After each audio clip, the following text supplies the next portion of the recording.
Soy el profesor César Contreras de la Universidad Nacional. Hablar sobre sistemas de compensación de tensión. Soy el profesor César Contreras de la Universidad Nacional Experimental del Táchira, Departamento de Electrónica, Núcleo de Instrumentación y Control. Un sistema eléctrico de potencia es un proceso complejo, distribuido espacialmente, que está constituido por unidades de generación sincronizadas, líneas de transmisión, distribución y centros de demanda de carga o centros de demanda de energía.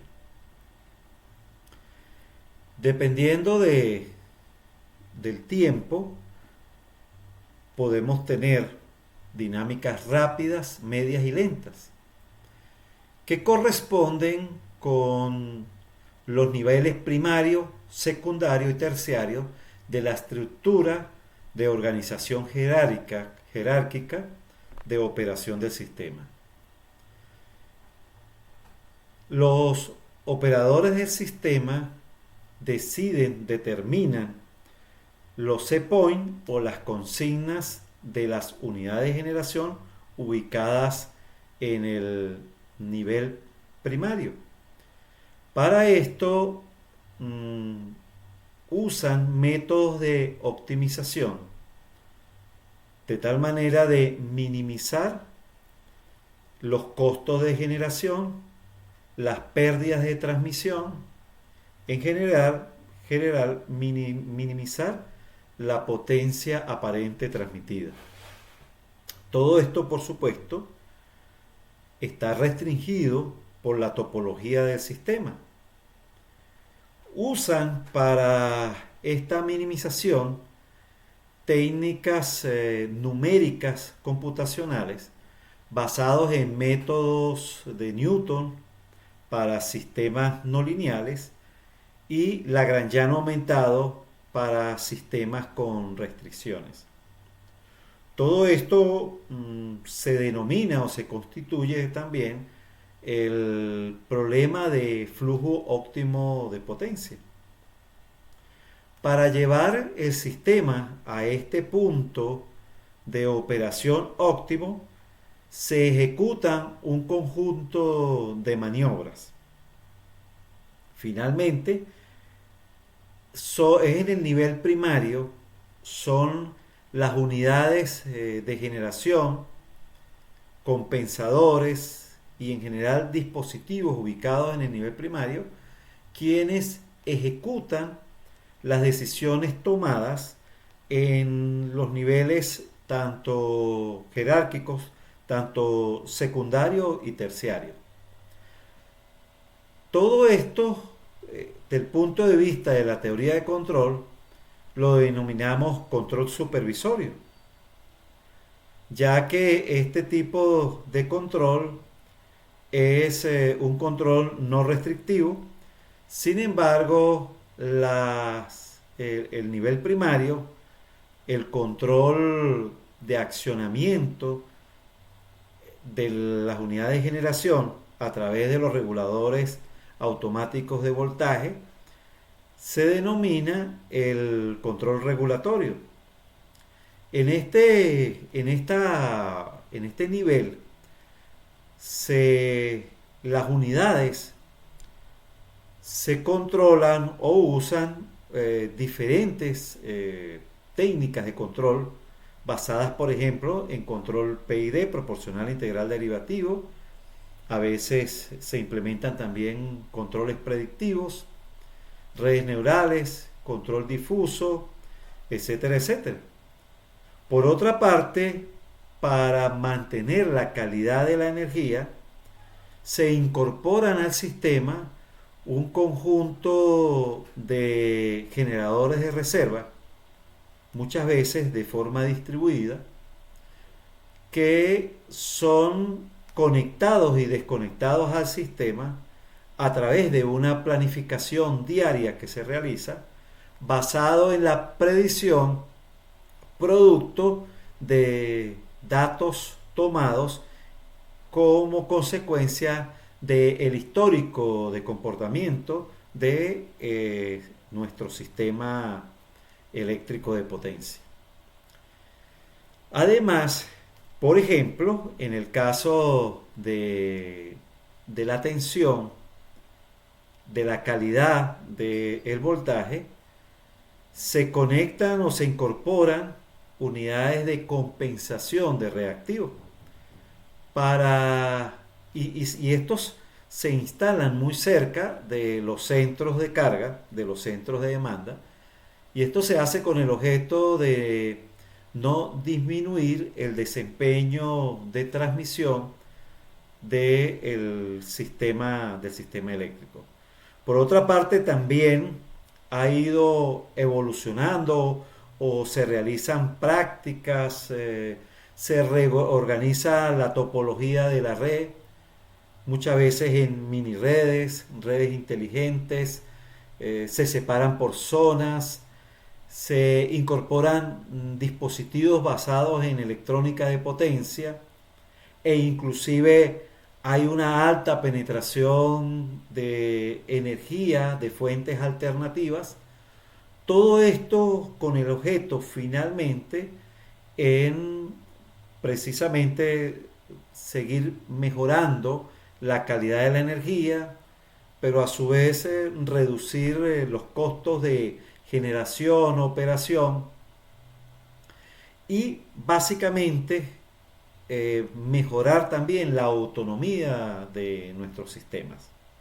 La preocupación de los operadores del sistema va a estar siempre en qué tan rápido pueden responder a los fenómenos o a la velocidad con que se producen fenómenos en el sistema eléctrico de potencia. Ahora bien, la estabilidad del sistema eléctrico depende del control de la frecuencia y de la tensión del sistema. El equilibrio instantáneo de potencia activa influencia la frecuencia y el de potencia reactiva el perfil de voltaje de la red. Como ven, la potencia reactiva está muy ligada a la potencia activa y oscila entre las unidades de generación y los elementos inductivos y capacitivos de la red. No participa en la transmisión de potencia y sin embargo es una carga adicional para el sistema. Genera pérdidas en la línea y reduce la capacidad de transmisión de potencia activa. Esto se evidencia en la caída del voltaje en el sistema. Los usuarios de la red pueden compensar la caída de voltaje utilizando bancos de capacitancia, de condensadores. Y las empresas lo hacen generalmente instalando generadores síncronos y dispositivos FAT, que lo estamos mencionando, pero más adelante vamos a precisarlos un poco más, muy cerca de los centros de demanda, de energía. Sin embargo, también es posible la construcción de nuevas líneas de transmisión, pero esto es costoso y además impacta el ambiente. Por lo tanto, el redireccionamiento de los flujos de potencia es el mecanismo más idóneo para esto.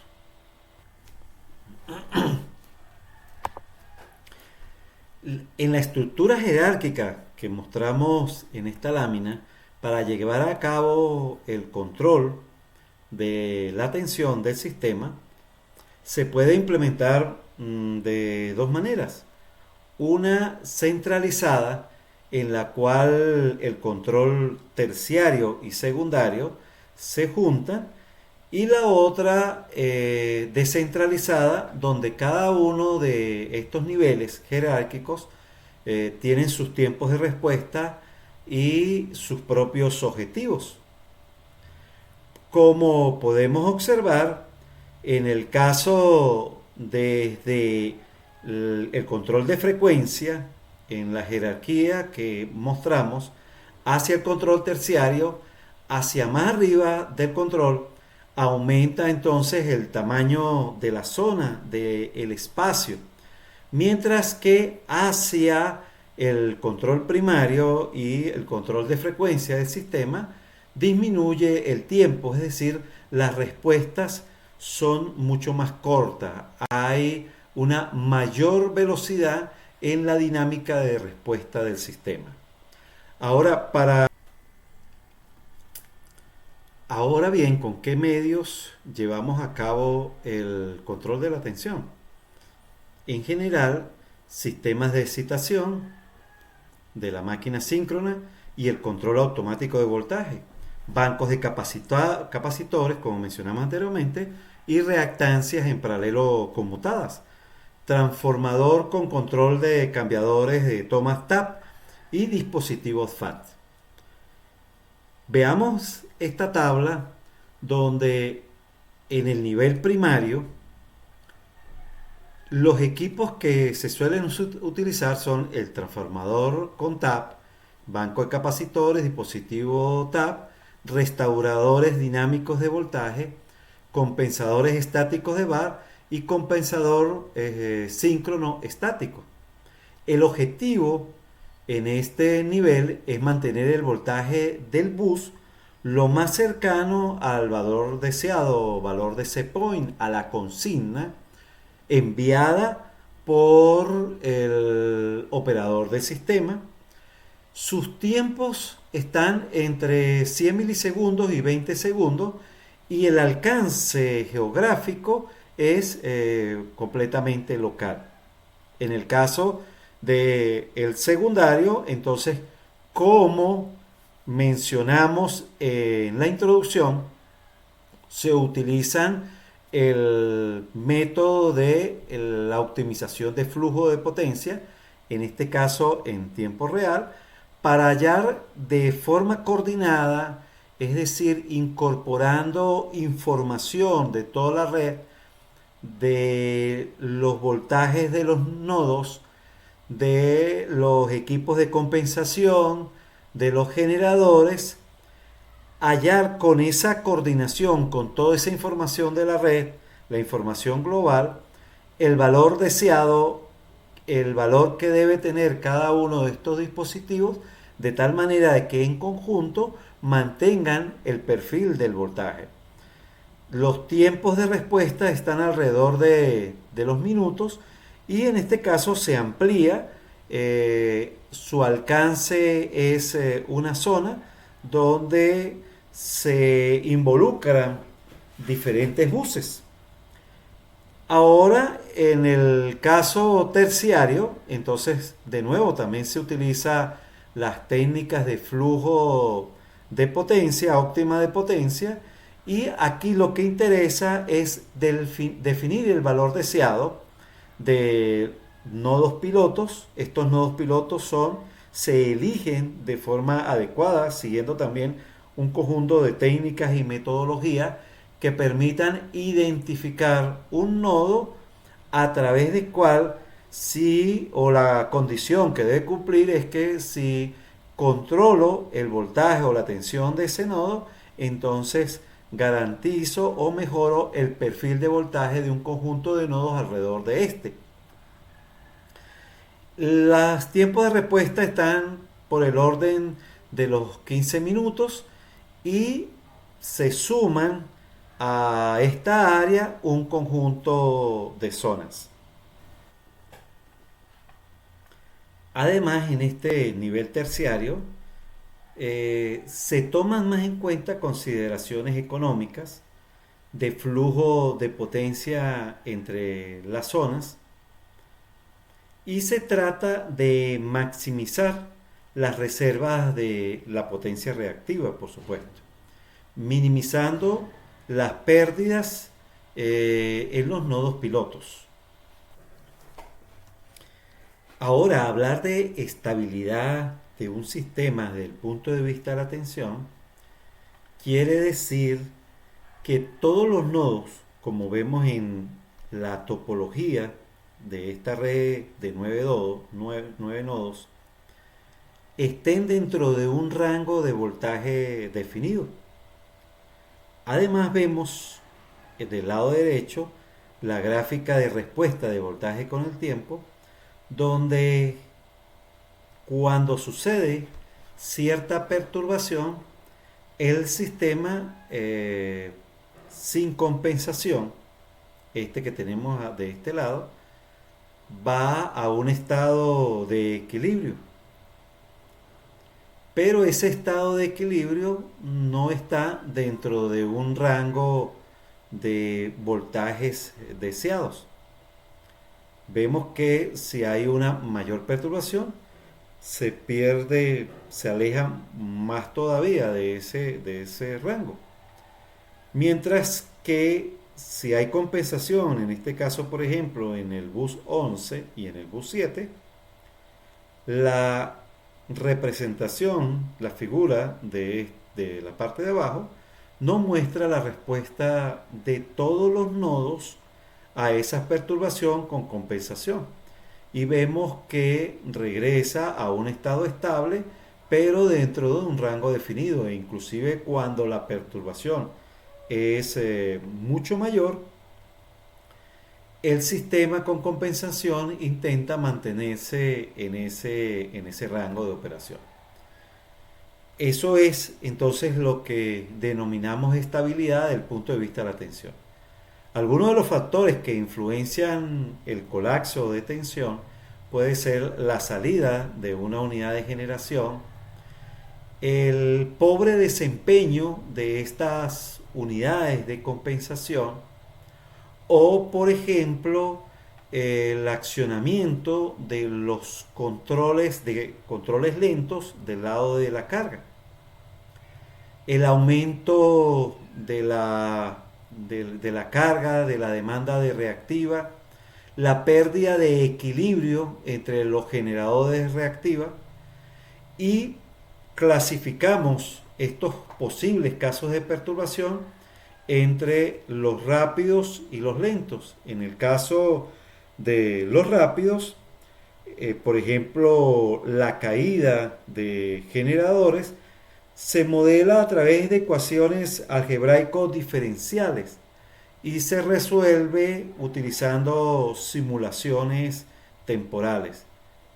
En el caso de los clasificados como lentos, se pueden utilizar se pueden analizar desde dos formas, del punto de vista estático y del punto de vista dinámico. En el caso del estático, con sistema de ecuaciones algebraicos que modelen del punto de vista de régimen estacionario el sistema. Resolviendo ese sistema de ecuaciones, ese conjunto de ecuaciones, podemos entonces analizar el comportamiento de las posibles perturbaciones del punto de vista estático. Y del punto de vista dinámico, entonces se incorporan todos estos dispositivos como los capacitores, los reguladores de compensación, los interruptores del lado de baja, generadores, etcétera, etcétera, y se crea un modelo que luego se resuelve utilizando simulación temporal.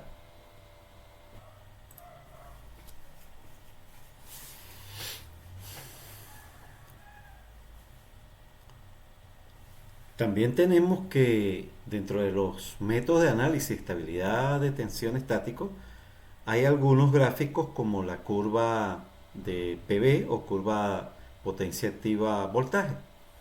Veamos en qué consiste.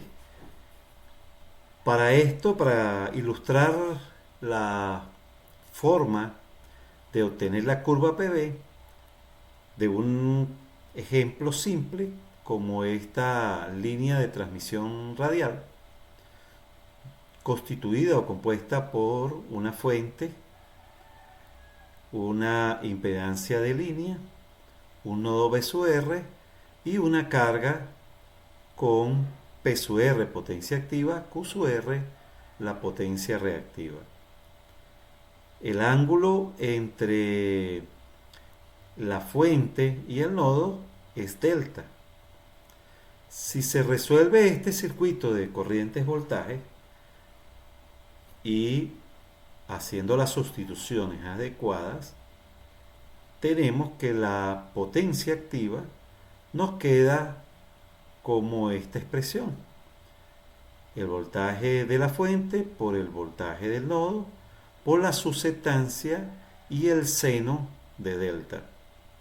La potencia reactiva entonces nos quedaría de esta forma, con esta expresión, donde la susceptancia pues es el inverso de la reactancia. Si suponemos que la potencia reactiva es igual a un factor K multiplicado por la potencia activa, donde ese factor K es la tangente del ángulo de nuestra carga, el factor de potencia entonces de la carga va a ser igual al coseno del ángulo de la carga. Y eliminando, haciendo estas sustituciones, eliminamos delta de las ecuaciones, igualando, nos va a quedar esta expresión, donde en esta expresión los detalles que tenemos es que para cada valor de potencia activa vamos a obtener dos valores de voltaje en el nodo B sub R. Pero hay un valor, entonces eso lo podemos ver aquí. Para cada valor de potencia activa vamos a conseguir, si graficamos esta ecuación, que es esta gráfica que tenemos acá, para cada valor de potencia obtendremos entonces dos valores de voltaje. Y hay un valor de potencia en el cual obtendremos un solo valor de voltaje. Por arriba de ese valor de máximo colapsa entonces la tensión del nodo. Por lo tanto, estos que hemos mencionado anteriormente son unos puntos críticos. Y como hemos expresado nuestra ecuación en términos de este cambio de este factor, como dijimos, es el factor de potencia, por lo tanto las curvas van a depender también del factor de potencia. En este caso sería el factor de potencia en atraso. Esta sería cuando el factor de potencia es unitario, y aquí tenemos un factor de potencia en adelanto. Cada una de estas curvas, dependiendo del factor de potencia, vemos que tiene un comportamiento diferente. Por ejemplo, en el factor de potencia en adelanto, a medida que vamos aumentando la potencia, más bien se va incrementando levemente el valor de voltaje o de tensión. Mientras que no ocurre en la curva donde el factor de potencia es unitario y en atraso. Luego, si quisiéramos, por ejemplo, compensar este nodo con un banco de capacitores, observemos que haciendo el trabajo que se requiere en las ecuaciones, la expresión que nos queda es de esta forma, donde la susceptancia del banco de capacitores no hace sino modificar el punto de colapso de tensión, pero no me lo evita para nada. Igual ocurriría si se incorporara, si se conectara a este bus, a lo mejor una fuente independiente de la tensión, como un compensador síncrono o un dispositivo FA o similar a este. Solo me va a correr el punto de colapso de voltaje. El resto de la representación gráfica PV nos queda con con el mismo comportamiento, nos da la misma información. Existe otra ecuación, otra gráfica que nos permite analizar la estabilidad de tensión, y en este caso es la denominada curva BQ, voltaje potencia reactiva, cuyas expresiones de nuevo nos queda de esta manera.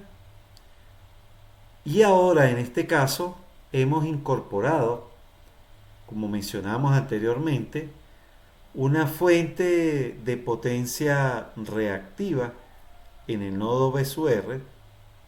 Como vimos, no hace sino correr ahora el punto de colapso, pero lo que nos interesa es evaluar entonces la relación que existe entre la potencia reactiva de compensación y el voltaje en ese nodo. Vemos que del lado derecho de estos puntos vamos a tener una operación estable. Por supuesto, del lado izquierdo, entonces la operación va a ser inestable. Y la intersección de todas estas curvas, como vemos aquí, con la línea horizontal punteada, entonces representa el caso donde no hay ningún tipo de compensación del sistema. El punto cero, este que vemos aquí, es el límite entonces de estabilidad de voltaje. De esta manera obtenemos entonces información de nuestro sistema en específico utilizando esta curva de voltaje. Luego tenemos otras herramientas útiles como los índices y márgenes de estabilidad de tensión, en este caso para las curvas PV. Un índice es un parámetro matemático, mientras que un margen es una magnitud física. Por ejemplo, el factor de sensibilidad de voltaje es un índice que me permite determinar qué tan cerca se está del colapso sin necesidad de hacer los cálculos. Y esto es que se determina cuál es la máxima derivada de B con respecto a lambda, donde lambda es el parámetro de variación de carga. Este parámetro de variación de carga se hace máxima y la derivada se hace infinita. Para cada uno de los nodos se calcula esta derivada, se determina esta derivada, y como ven, eso va a coincidir con la nariz de la curva PV, donde precisamente la pendiente con respecto a este eje es infinita.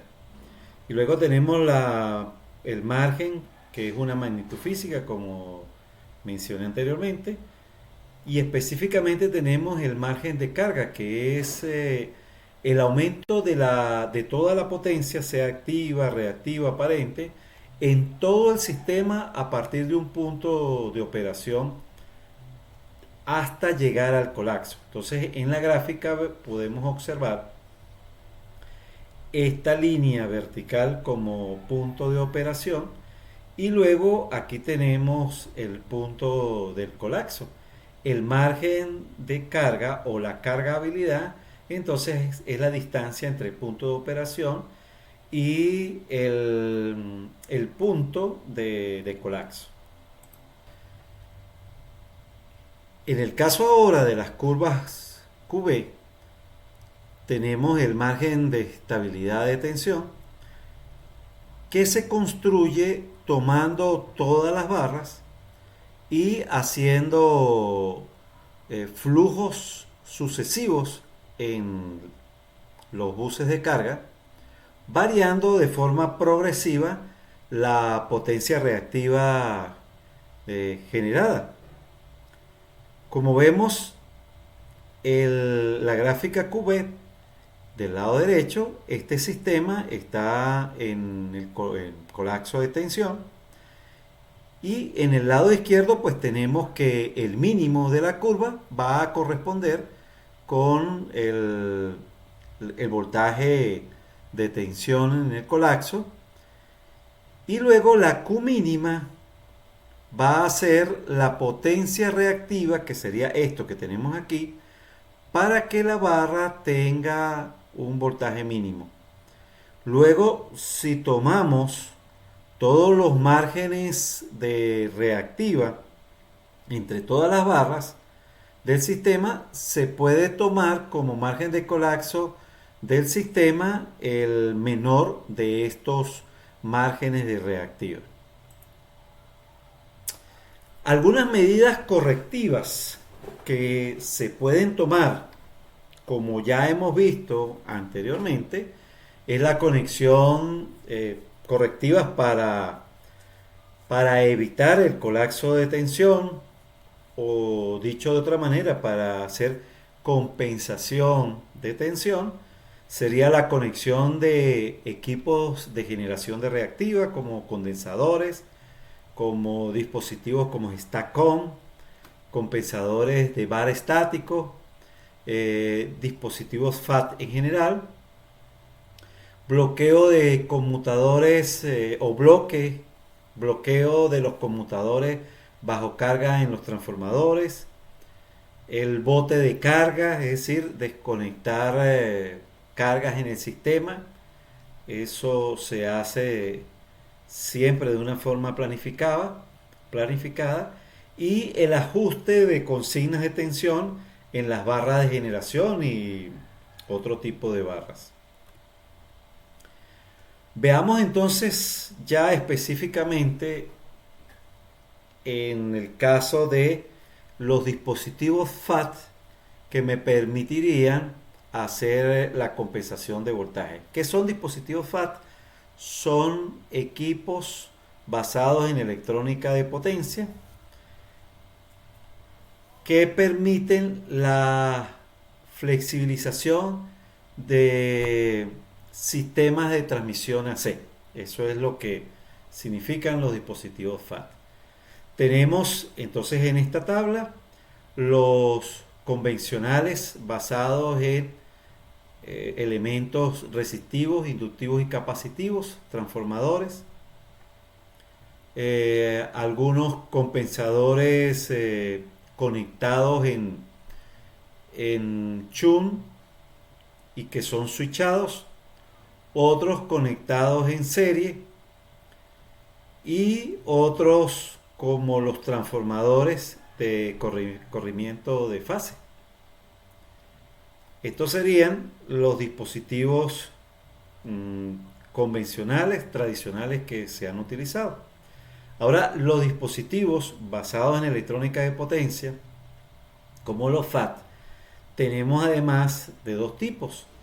Los que se construyen utilizando tiristores y los que se construyen basados en fuentes conversoras de voltaje.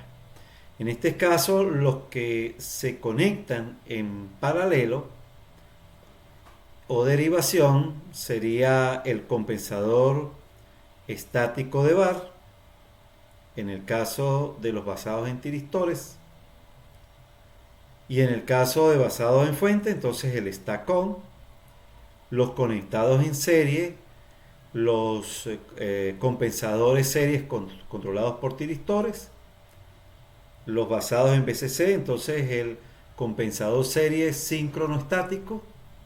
En el caso de los mixtos conectados en serie y en derivación, tenemos el DFC, que es el controlador de flujo dinámico de potencia. Y en el caso de los BCC, entonces tenemos el controlador de flujo de potencia. Y en el caso de otros dispositivos, tenemos los dispositivos para transmisión DC de alto voltaje y los dispositivos basados en convertidores de fuente de voltaje para DC de alto voltaje. Uno de los primeros que vemos acá es el compensador estático de bar. veamos que está constituido específicamente por un reactor, una bobina y unos tiristores que me permiten hacer el switcheo en una dirección y en la otra. O sea, básicamente es lo que conocemos en electrónica de potencia para manejar la corriente, en este caso de una bobina. De este bus hacemos la medición, luego lo pasamos por la etapa de comparación. Viene entonces el controlador que decide la acción que se debe ejecutar, la unidad que traduce la acción que se debe ejecutar en términos de disparo de los tiristores. Básicamente, en este dispositivo lo que se hace es modificar la susceptancia. Vemos en la gráfica una curva de susceptancia efectiva con respecto al ángulo de disparo. Vemos que también es de tipo de acción inversa. Las ecuaciones que se pueden extraer vista de una forma simple, como la corriente, en este caso, utilizando la expresión del cálculo de la corriente en la reactancia e integrando entre el ángulo de disparo y el tiempo t, obtenemos entonces esta expresión que queda en términos de el seno del ángulo de disparo.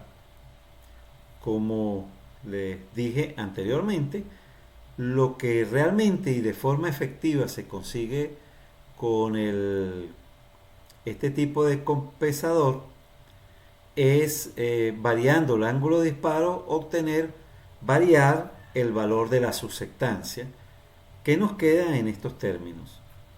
La potencia entonces inyectada por el compensador estático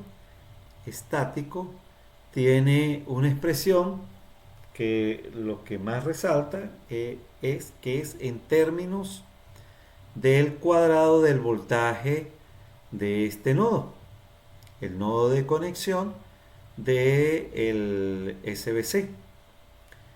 Y luego entonces nuestro voltaje, que es el voltaje que intentamos o que intenta el equipo compensar, vemos de nuevo que está en términos, por supuesto, de todas las susceptancias de la línea y de las otras susceptancias que aparecen aquí aparte, en paralelo, pero sobre todo el elemento actuador o la variable de manipulación va a ser la susceptancia entonces del SBC. Eso va a permitir entonces hacer la compensación de voltaje en este nodo y por lo tanto en este nodo que tenemos aquí, y efectivamente entonces puedo hacer un control del voltaje, hacer una compensación de reactiva finalmente para hacer el control del voltaje en los nodos. Vemos además, y es importante resaltar, que se instalan, se incorporan al bloque del SBC unos filtros para eliminar la quinta y la séptima armónica que se genera producto del disparo o sincronización de los tiristores. Luego tenemos el capacitor en serie controlado por tiristores, el TSS, que es exactamente el anterior, o sea, es el mismo CBC, pero ahora conectado en serie, como lo vemos aquí.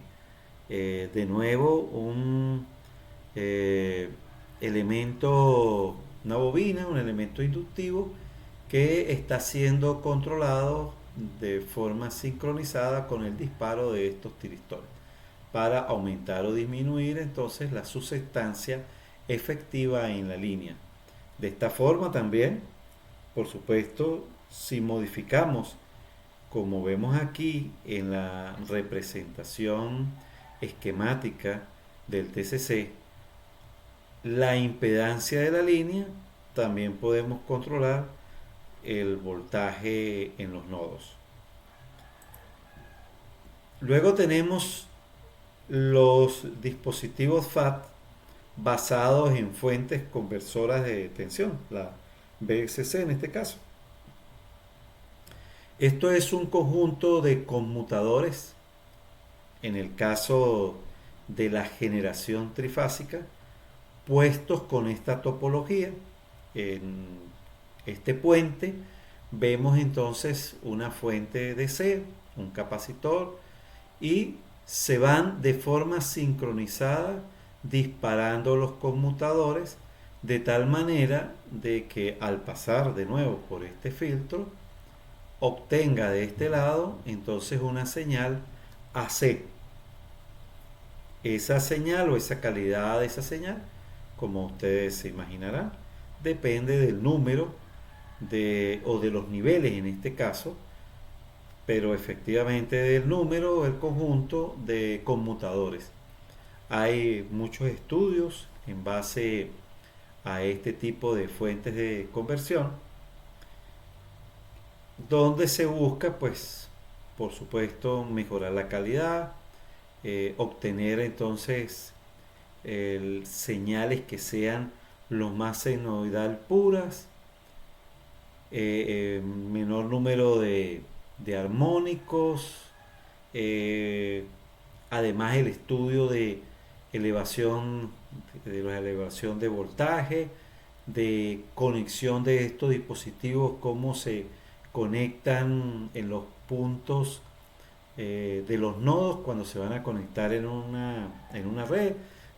Hay todo un estudio de estos dispositivos, cada vez mejorando entonces la metodología. Algunas representaciones que nos sirven, en este caso, este es el circuito de conexión. Vemos aquí de nuevo cómo se lee o se mide el voltaje y se mide la corriente, que sirve a través de la potencia activa y reactiva de ese point o de consigna, definir a través de un control o un algoritmo de control la secuencia de disparo de esos conmutadores para generar una onda que sea lo más pura posible. El detalle de aquí es darnos cuenta de que se convierte una señal DC en una señal AC y se inyecta entonces a este nodo. La representación esquemática o circuital es esta que tenemos aquí de la fuente convertidora con su respectivo control, y la esquemática es esta que tenemos aquí de la conexión del bus. De nuevo, estas son sencillamente representaciones para hacer los circuitos, y vemos que tiene un comportamiento de voltaje tanto inductivo, es decir, absorbe, como entrega potencia reactiva. Luego, a partir entonces de este circuito, podemos obtener las ecuaciones de potencia y de potencia activa y potencia reactiva. ¿Por qué son importantes estas ecuaciones? Son importantes porque cuando tenemos un compensador de este tipo en una red de múltiples nodos, se utiliza como las ecuaciones también de restricción de un sistema de flujo de potencia, en este caso, y permiten entonces de esta forma, utilizando estas ecuaciones, incorporar el stack-on en el análisis de las ecuaciones de flujo de potencia que dan la posibilidad de determinar, por ejemplo, el valor de set point de consigna que debe tener esos compensadores para que hagan su función de compensación. Algunas de las aplicaciones del Stack-on las tenemos aquí, que la que es de nuestro estudio, la magnitud del voltaje en los nodos en el cual está conectado, la inyección de potencia reactiva al nodo de conexión, e inclusive de cambio de impedancia, de magnitud de las corrientes en modo de compensación capacitiva e inductiva, o el cambio de magnitud de voltaje en el Stack-on, en el nodo del dispositivo, o la magnitud de voltaje en un nodo vecino al nodo de conexión del dispositivo. El siguiente compensador es el compensador serie síncrono estático, que en este caso, similar a como vimos en el compensador estático de Barr, es el mismo Stack-on, pero ahora conectado en serie. En vez de conectarse en derivación, ahora lo tenemos en serie. Esto que tenemos en esta lámina pues es la representación, y las ecuaciones, una vez más, nos permiten incorporar este tipo de dispositivo dentro de las ecuaciones, en este caso de las restricciones, del análisis de flujo de potencia para determinar el set point adecuado. Algunas aplicaciones es el control de flujo de potencia activa entre el valor medido y un valor asignado. Es decir, esto lo que intenta mostrar aquí es que utilizando este dispositivo hacemos la compensación de la diferencia de potencia o la desviación de potencia en un nodo, el control, en este caso, perdón, un nodo no, en este caso el flujo de potencia de una línea, el control de flujo de potencia reactiva, el control de voltaje en este caso ahora sí en un bus, y el control de impedancia, que esta va a depender de variables, por ejemplo, como los voltajes de otros nodos y del mismo compensador. Luego tenemos el controlador unificado de flujo de potencia. En este caso observemos que son dos Stack-on ligados a través de un capacitor. De un lado se conecta en conexión en derivación, y del otro lado se conecta en serie. La representación es esta que tenemos aquí. Y luego las ecuaciones son, como ven, son ecuaciones más grandes, por supuesto, porque ahora tenemos dos Stack-on. Y en este caso repetimos la misma idea de estas ecuaciones, es para análisis de flujo de potencia, y básicamente nos sirve para controlar la potencia activa y reactiva tanto en serie como en derivación.